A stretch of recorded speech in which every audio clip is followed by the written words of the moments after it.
नमस्कार, आर्या न्यूज देख रहे हैं आप और मैं आपके साथ अलका सिंह। बुलेटिन में आपका स्वागत है।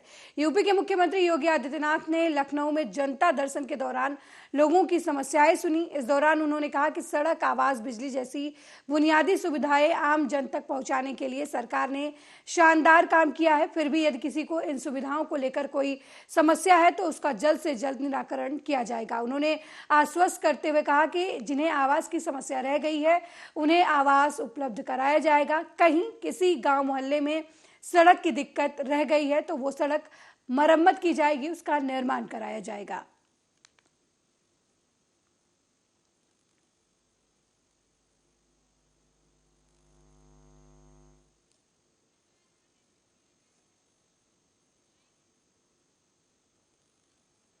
वहीं केंद्रीय मंत्री ज्योतिरादित्य सिंधिया ने दिल्ली में मीडिया से बात करते हुए कहा कि पिछले कुछ दिनों में राहुल गांधी और कांग्रेस पार्टी ने न्याय तंत्र पर दबाव और धमकी की विचारधारा के साथ काम किया है। उन्होंने जिस निजी कानूनी लड़ाई को लोकतंत्र की कानूनी लड़ाई प्रेषित करने की कोशिश की है, उससे एक बात तो स्थापित हो चुकी है कि कांग्रेस पार्टी इस देश में लोकतंत्र के साथ खिलवाड़ करने में कोई कमी नहीं छोड़ी है।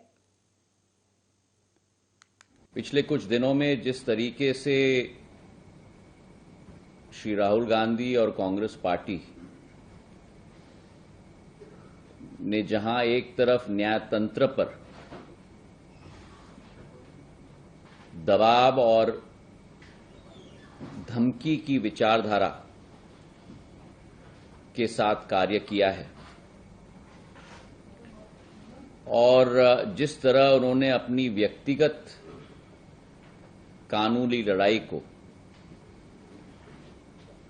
एक लोकतंत्र की कानूनी लड़ाई के रूप में प्रेषित करने की कोशिश की है, उससे एक बात तो स्थापित हो चुकी है कि कांग्रेस पार्टी इस देश में लोकतंत्र के साथ खिलवाड़ करने में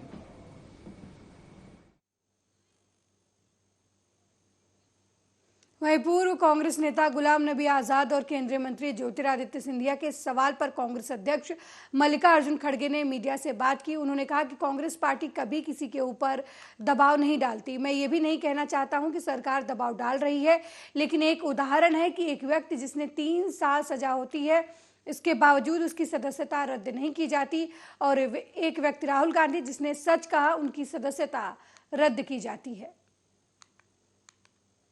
पार्टी कभी किसी के ऊपर दबाव नहीं डालती है और मैं ये भी नहीं कहना चाहता हूँ कि सरकार दबाव डाल रही है, लेकिन एक उदाहरण देता हूँ कि राहुल गांधी जी को लाइटनिंग स्पीड में डिस्क्वालीफाई किया गया और गुजरात के एक मेंबर ऑफ पार्लियामेंट को 3 साल की सजा हो गई थी।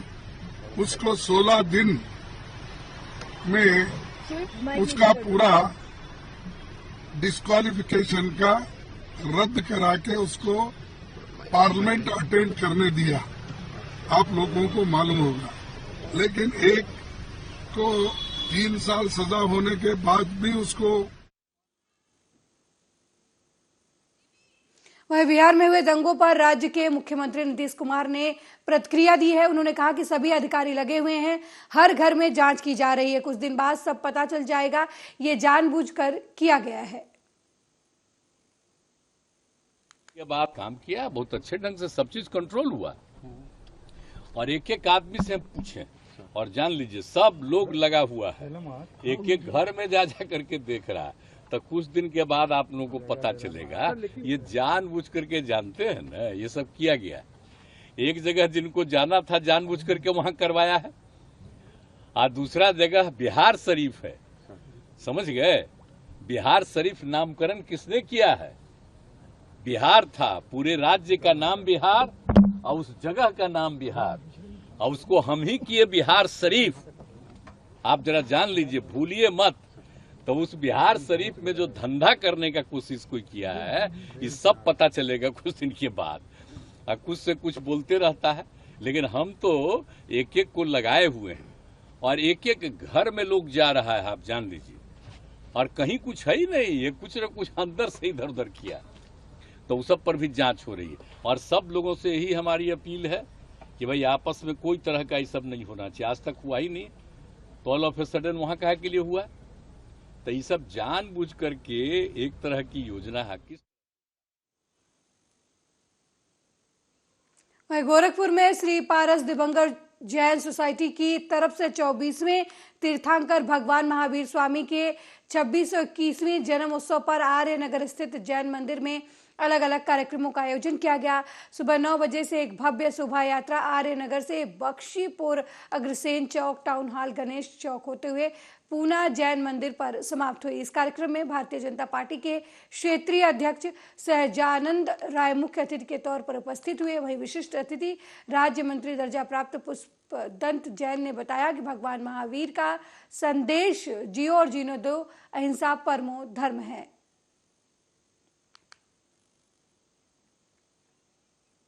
की जन्म कल्याणक 26 से 21वीं जयंती है और पूरे भारतवर्ष में बहुत जोश को से साथ मनाई जा रही है। भगवान महावीर जैन धर्म के 24वें और अंतिम तीर्थंकर थे। इन्होंने सत्य और अहिंसा और जियो और जीने दो का संदेश दिया था, जो विश्व में आज एक कीर्तिमान स्थापित किए हुए है। और आज इसकी नितांत आवश्यकता है, क्योंकि मनुष्य आज हमारे मोदी जी, उनका भी यही सोच है कि लोगों को, हम अगर जीते हैं तो लोगों को भी जीने की राह दिखावें। आज नीचे स्तर तक के गरीबों को तमाम मकान, शौचालय और बहुत से जिनको अन्न नहीं मिल रहा है उनको अन्न दे रहे हैं। ऐसे भगवान महावीर का जो उपदेश है, जियो और जीने दो, उसको हमारे परम पूज्य। अगली खबर छत्तीसगढ़ के सरगुजा जिले से है, जहां पर अंबिकापुर में जिला सहकारी बैंक के कर्मचारी से मारपीट का मामला सामने आया है। रामानुजगंज के विधायक बृहस्पति सिंह ने बैंक कर्मचारी की पिटाई कर दी है। मारपीट का वीडियो वहां लगे सीसीटीवी कैमरे में कैद हो गया। वहीं इस घटना के बाद से बैंक कर्मचारी आक्रोशित हैं।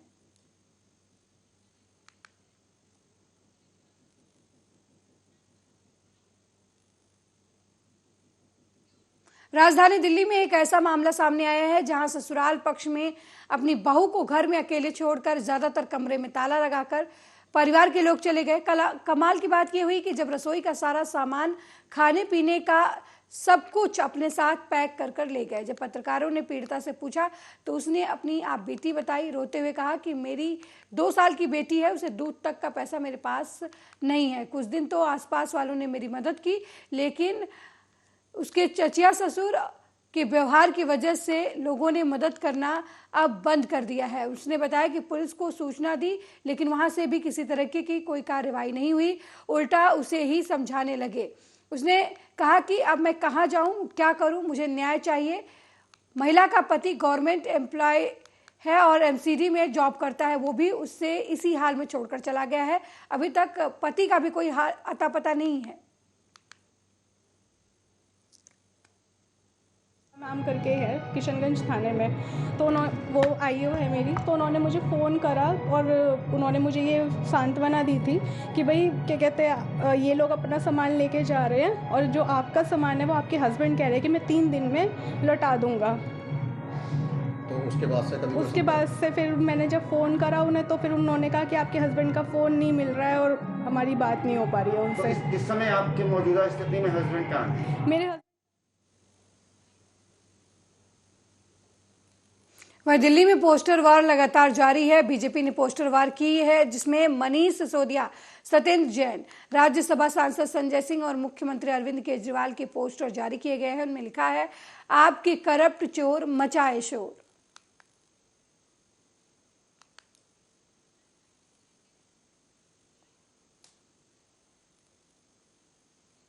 वहीं मनसा से आम आदमी पार्टी के महासचिव गुरप्रीत सिंह भूचर और यूथ विंग के जिला अध्यक्ष हरजीत सिंह डांडीवाल और आम आदमी पार्टी के शहरी अध्यक्ष कमल गोयल को पार्टी विरोधी कार्रवाई करने के आरोप में प्राथमिक सदस्यता से निलंबित कर दिया गया है।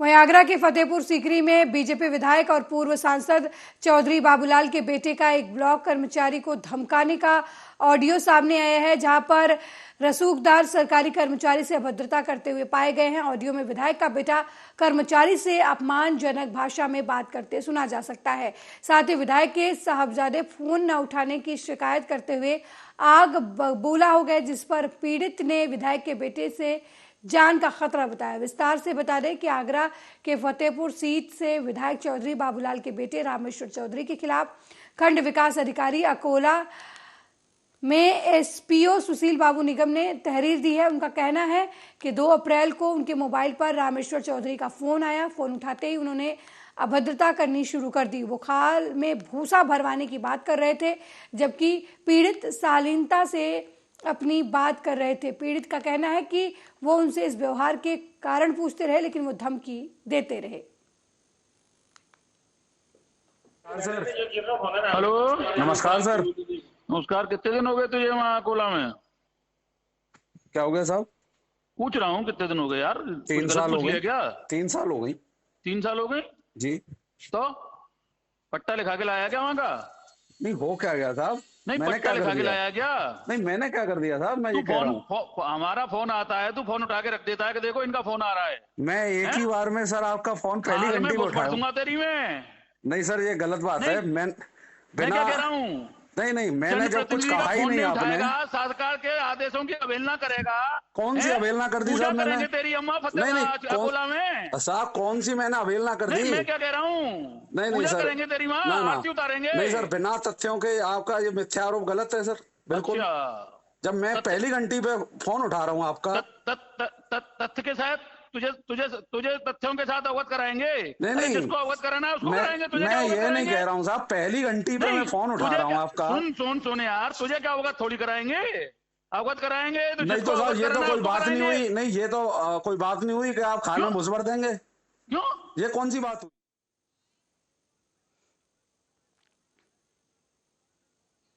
वहीं पश्चिम बंगाल में हुई हिंसा को लेकर केंद्र सरकार सख्त नजर आ रही है।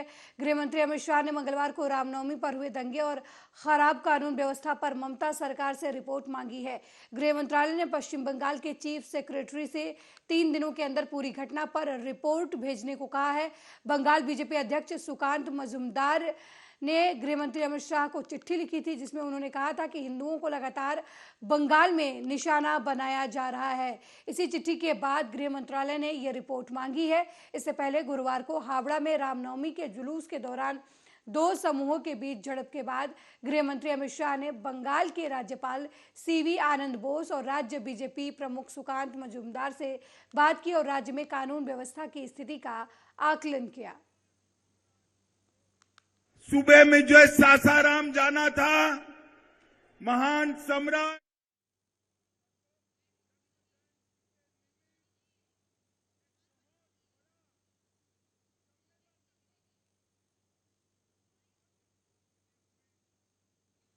वहीं साईं बाबा के ऊपर पंडित धीरेन्द्र शास्त्री द्वारा किए गए विवादित बयान को लेकर महाराष्ट्र नवनिर्माण सेना के सर चिटनीस नयन कदम ने कांदिवली समता नगर ठाकुर विलेज में स्थित साईं मंदिर पर साईं बाबा की आरती करके धीरेन्द्र शास्त्री के खिलाफ शांतिपूर्ण प्रदर्शन किया है। उन्होंने ये भी बताया कि अगर पंडित धीरेन्द्र शास्त्री माफी नहीं मांगते तो आने वाले समय में महाराष्ट्र नवनिर्माण सेना अपने पुराने वाले मोड पर नजर आएगी। उन्होंने बताया कि इससे पहले भी पंडित धीरेन्द्र शास्त्री महाराष्ट्र के संतों के खिलाफ विवादित बयान दे चुके हैं। उन्होंने कहा कि इस तरह के विवादित बयान देकर महाराष्ट्र में प्रसिद्धि पाने के निचले दर्जे की हरकत है, जिसे हम कभी माफ नहीं करेंगे। साई बाबा आमचे महाराष्ट्राचे आराध्य दैवत आहेत, हिंदूंचे आराध्य दैवत आहेत, म्हणजे देशभरातली भक्तगण साईबाबांचे आहेत। तर बागेश्वर महाराज आज 26 वर्षाचा एक तरुण आहे। बागेश्वर धामबद्दल आम्हाला काहीच बोलायचं नाहीये, पण तुम्हाला कोणी एवढं दिलेलं आहे की तुम्ही साईबाबांबद्दल बोलू शकता?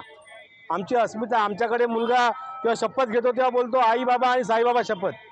तर तुम्ही आमच्या अस्मितेशी खेळू नका। आम्हाला साईबाबा, आम्ही साईबाबांना मानतो, ते आमचे देव आहेत। साईबाबा स्वतः कधीच म्हटले नाहीत की मी देव आहे म्हणून, त्यांनी फकीर म्हणून भूमिका घेतलेली आहे।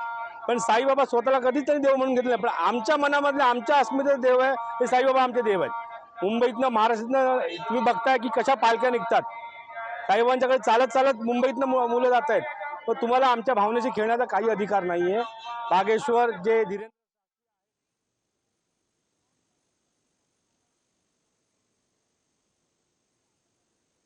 खबर हमीरपुर कुरारा की मंडी समिति से है, जहां किसानों के साथ खुलेआम लूट मची हुई है। ढलता के नाम पर व्यापारी किसानों को लूट रहे हैं। आरोप है कि व्यापारी ढलता के नाम पर कुंतल पीछे 2.5 किलो की कटौती कर रहे हैं।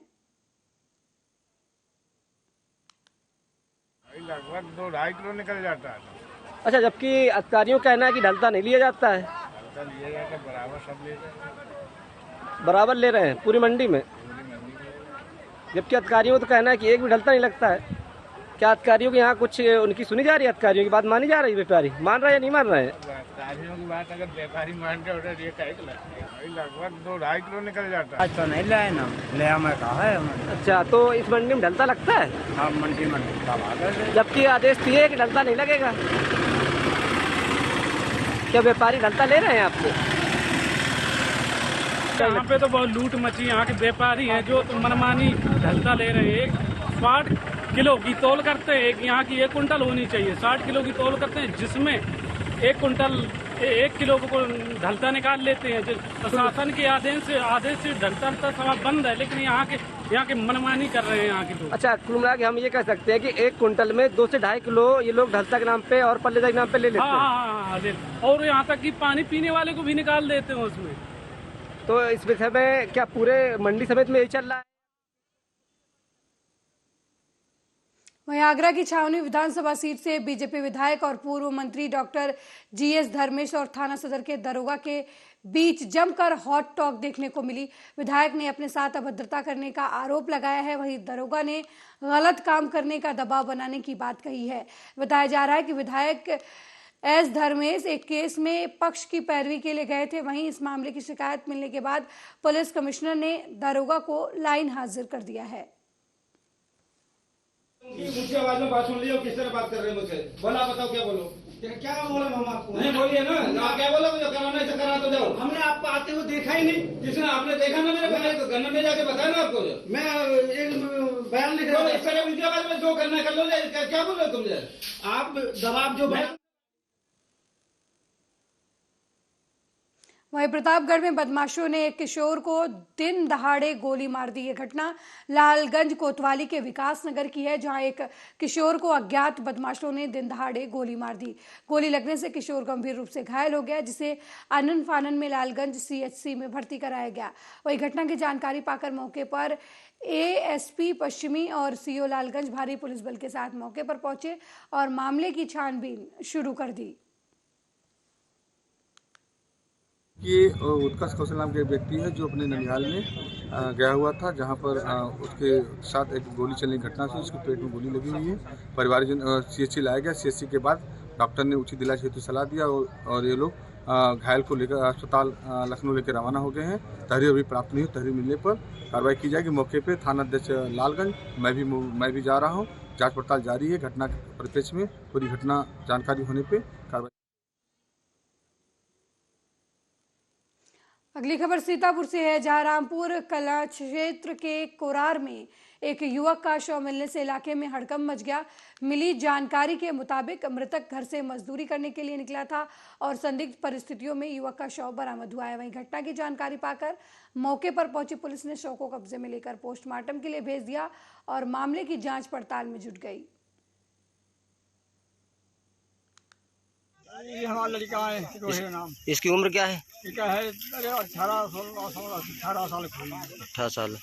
तो ये इसकी मृत्यु जो हुई है, यहाँ डेड बॉडी मिली, इसके विषय में आपको कैसे जानकारी मिली? जानकारी साहब हम जब हुआ भैया ढूंढन ढाढ़न तब हुआ केर कहा आए 10 बजे, तब हम जा नहीं पान, तो हम जाओ कहता झूठ हो तब कारण हो हमने जा बाबा तो सब कहा लाई ना चलो वो देखो आए, तो हम जानते ना कितनी वो बुला लाए। जब सुबह घर गए तो उठा और उसको बुला लिया, अपने साथ लेकर गए अपने घर। लड़के का क्या नाम है? रोहित। पिताजी का नाम? जंतरी लाल। कहाँ के रहने वाले हैं? गलचौली। थाना कौन सा लगता है? बड्डोपुर। जिला? बाराबंकी। तो कौन लोग लेकर आए थे इनको? चच्चू और संजय। अच्छा, तो ये लोग कहाँ के रहने वाले हैं? खजरिया। खजरिया के। क्या बोलकर लाए थे घर से? कहना है कि चलो गेहूँ कटा दे चलो। अच्छा, कब लाए थे? कल सुबह 7 बजे।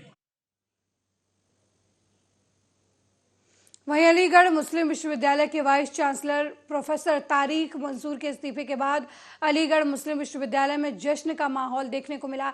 छात्रों ने जानकारी देते हुए बताया कि जश्न का ताल्लुक अलीगढ़ मुस्लिम विश्वविद्यालय के वाइस चांसलर से अलीगढ़ मुस्लिम यूनिवर्सिटी को निजात मिल गई है, जिसकी खुशी जश्न चरागाहों में एहतमाम किया गया है, जिसमें बहुत सारे छात्रों ने हिस्सा लिया।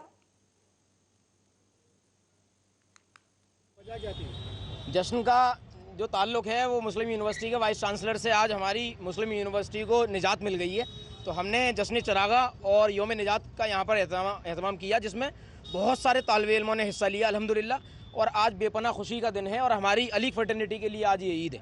तो किस तरीके देखते हैं फिर इसे? हम इस तरीके से देखते हैं कि वाइस चांसलर को ओहदे से उतार करके महज एक MLC बना दिया गया, जो उनकी औकात उनके सामने आ गई। जो भारतीय जनता पार्टी के वो आगे पीछे लगे घूम रहे थे, और जो काला धब्बा मुस्लिम यूनिवर्सिटी पर लगा हुआ था तारिक मंसूर के नाम का, वो आज बिल्कुल साफ हो चुका अल्हम्दुलिल्लाह। आगे उनसे कुछ भी नहीं, जो उन्होंने यहाँ रहते नहीं कर सका तो हुकूमत के साथ में रहकर क्या कर सकते हैं। महज वो कठपुतली हैं और वो उंगलियों के इशारे पर नाचेंगे। और मीडिया पर एक सवाल उठ रहा है कि वाइस चांसलर ने 2 दिन पहले रिजाइन दे दी थी 2 तारीख को, उनको MLC 3 तारीख को बनाया गया। हाँ, ये सवाल मेरे संज्ञान में भी आया था कि 3 तारीख में वाइस चांसलर था कौन फिर। ये सवाल बहुत अहम है और जो मौजूदा एक्टिंग वाइस चांसलर हैं मिस्टर गुलरेज साहब, उनसे ये सवाल होना चाहिए और अली फ्रेटर्निटी को करना चाहिए कि 3 तारीख की में जो वाइस चांसलर थे वो कौन थे, कौन संभाल लेते उस ओहदे को, जो अहम फैसले उस दिन लिए गए।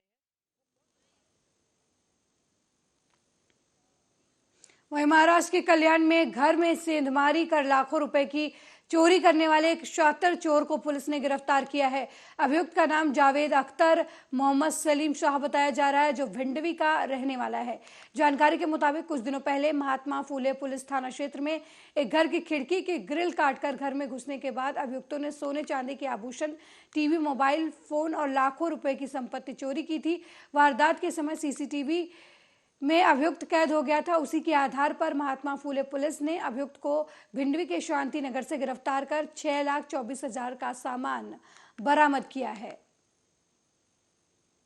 तो हमारे महात्मा फूले पुलिस स्टेशन के सीनियर PI श्री अशोक मुन्ना ने crime PI Pradeep Patil, PI Deshmukh, APS Sarode और PSI वाघ और उनकी पूरी DB टीम, इन्होंने अथक परिश्रम करके ये 3 जो घरफोड़ी की गुन्हे हैं वो ओपन किए हैं। उसमें से जो आरोपी ताबे में लिया है उसका नाम है जावेद अख्तर मोहम्मद सलीम शाह, एज 27। ये शांति नगर का रहने वाला है।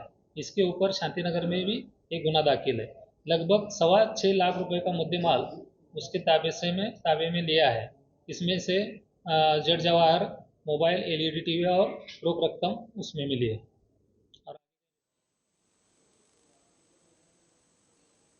वहीं तेज रफ्तार लोडर टायर फटने से अनियंत्रित होकर सड़क किनारे गड्ढे में पलट गई। ये घटना भदोकर थाना क्षेत्र के भुएमऊ गांव के पास की है, जहां तेज रफ्तार लोडर का अचानक टायर फट गया, जिससे अनियंत्रित होकर सड़क किनारे गड्ढे में पलट गई लोडर। पलटते ही वहां पे आसपास खेतों में काम कर रहे लोगों ने लोडर में फंसे ड्राइवर और क्लीनर को बाहर निकाला। गनीमत ये रही कि दोनों को मामूली चोटें आई हैं। अरे ये गाड़ी अनियंत्रित होकर पलट गई है। कौन सी गाड़ी है? ये मैजिक है, कोई सुपर मैजिक। इधर से आ रही थी जगदीशपुर होते हुए और सलेपुर रोड जा रही थी अचार फैक्ट्री। कैसे पलटी कुछ मालूम? ये टायर फटने बता रहे हैं वजह है, टायर फटने से जाके नहीं चोट कोई नहीं हुआ, खंती में जाकर गिर गई गाड़ी। एक ही ड्राइवर बच गया है, चोट नहीं आई। अरे ये गाड़ी अनियंत्रित होकर पलट गई है। कौन सी गाड़ी है? ये मैजिक है, कोई सुपर मैजिक। इधर से आ रही थी जगदीशपुर होते हुए और सलेपुर रोड जा रही थी अचार फैक्ट्री। कैसे पलटी कुछ मालूम? ये टायर फटने बता रहे हैं वजह है, टायर फटने से जाके नहीं चोट कोई नहीं हुआ, खंती में जाकर गिर गई गाड़ी। एक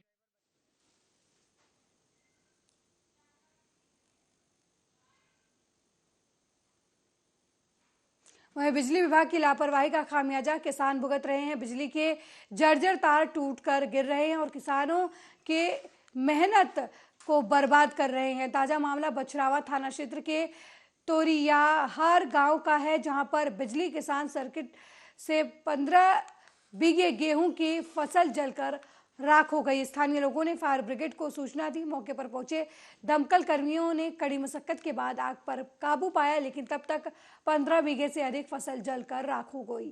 वहीं खेतों में आग लगने की सूचना पर पहुंचे राजस्व कर्मियों ने नुकसान का आकलन करके मुआवजे की प्रक्रिया शुरू कर दी है। शॉर्ट सर्किट से आग लग गई। लगभग कितने बीघे जमीन गई होगी? लगभग 17-18 बीघा जमीन जल गया। कितने लोग हैं इसमें? अरे इसमें करीब 7-8 लोगों की जमीन जल गया। कुछ कसरामा क्या चाहते हैं भैया? अरे मुआवजा चाहिए था, मिल जाता तो अच्छी बात है, लेकिन अब सरकार के हाथ अब देखो क्या होता है। अरे शॉर्ट सर्किट से आग लग गई। लगभग कितने बीघे जमीन गई होगी? लगभग 17-18 बीघा जमीन जल गया। कितने लोग हैं इसमें? अरे इसमें करीब 7-8 लोगों की जमीन जल गई। लाइट की वजह से। क्या चाहते हैं? सर मुआवजा मिल जाता ज़्यादा सही रहता। क्या करते हैं आप लोग? क्या काम होता है? क्या कैसे चलता है परिवार? हम तो आंगनबाड़ी में काम करते हैं। ठीक है। लाइट की वजह से। क्या चाहते हैं? सर मुआवजा मिल जाता ज़्यादा सही रहता। क्या करते हैं आप लोग? क्या काम होता है? क्या कैसे चलता है परिवार? हम तो आंगनबाड़ी में काम करते हैं। ठीक है। लाइट की वजह से।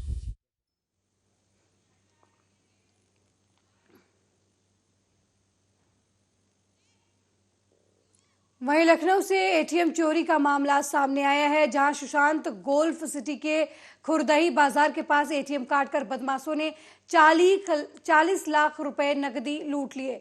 पुलिस को भनक तक नहीं लगी इस पूरे मामले की।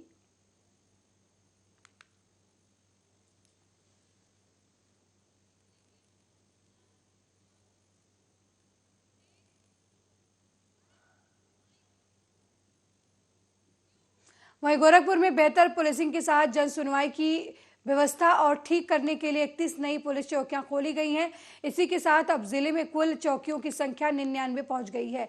नई चौकियों में शहर क्षेत्र के थानों में 14, उत्तरी क्षेत्र में 10 और दक्षिणी क्षेत्र में 7 चौकियां नई बनाई गई हैं। इसके साथ हल्का भी बढ़ाया गया है। साथ ही इन चौकियों पर नए चौकी इंचार्ज की तैनाती भी कर दी गई है।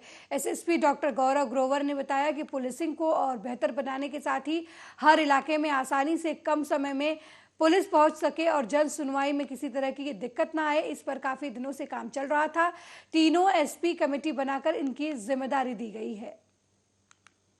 देखिए, जनपद गोरखपुर में शासन की जो प्राथमिकताएं हैं, जैसे कि जन सुनवाई, अपराध और अपराधियों की रोकथाम और बेहतर कानून व्यवस्था को बनाए रखने के लिए जनपद गोरखपुर में पुलिस प्रशासन और पुलिस प्रणाली को और बेहतर बनाने के लिए और एडमिनिस्ट्रेटिव चीज़ों को और अच्छा करने के लिए एसपी सिटी, एसपी नॉर्थ और एसपी साउथ साहब की अध्यक्षता में कमेटी बनाई गई थी। उस कमेटी द्वारा विभिन्न आंकड़ों को